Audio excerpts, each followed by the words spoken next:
Okay, so again, sometimes, depending on your conditions, and especially when these things add up to 3, you can end up with this result.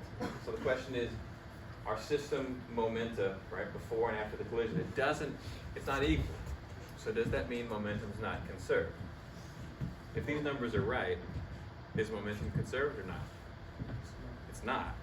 So are these numbers right? It's pretty obvious that this is right. What about this? Should that actually be 9.9? Or did we make a mistake? I mean, I'm asking the question, so the answer should be kind of obvious. We good, or is there something wrong here? There's something wrong. So what's wrong? What did I do wrong that I shouldn't have done? Anybody know? I rounded. Yeah. I took the number that the simulator gave me, right? It said 3.3. I just wrote down what it said. There it is, right there. Right? So I didn't do anything wrong there, but by being kind of robotic and not thinking about it, what happens is I get here and I go, they're different. What I should have done, what does 3.3 mean? Yeah, it's continuing forever, right? It's like 3.33333, and so this would be, right, forever, lots of 3s. And what about this? 6s, right? It's just 6s forever. And so when I add these two things together, what do I get down here? Yeah, I get 9.99999. And if you keep on going, right, what is this number actually? It's really just 10.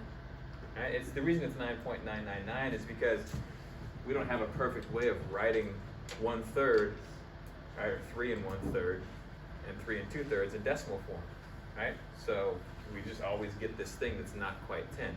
So you, being the human that's smarter than the computer, have to engage your brain in these kinds of situations and realize, this is just because I'm rounding, and so this really should be 10.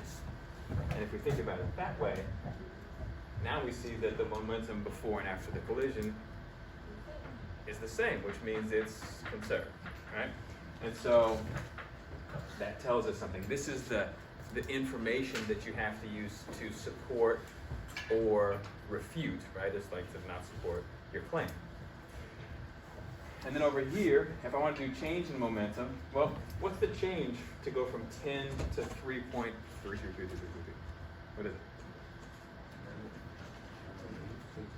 See, it's a 6.6, right? So it'd be just 6.6. Let me put the bar over there to simplify things. And what's the change to go from, wait, I messed up. It's not 6. I forgot something. It's -6, right? Because I went from 10 down to 3, right? And then what about here? What's the change here from 0 to 6.6? Yeah, so positive, right? What do you notice about these two things? They are equal and opposite, right? And so when we sum up the change in momentum for the whole system, right, for both carts, we see that the total change of the system is how much? 0. So what does that mean? If the total momentum didn't change, momentum is 0. No, not 0, but conserved. Conserved. Yeah.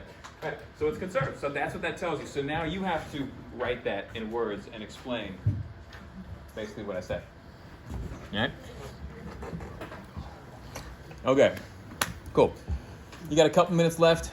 By the way, if you missed what I said, I'm going to be leaving for part of 5th and 6th to go to Ronnie's funeral. And so I made a video of this for the other classes, and it'll be on the website today. So if you need to catch any of this again, it'll be there in case you need to give it another look. All right?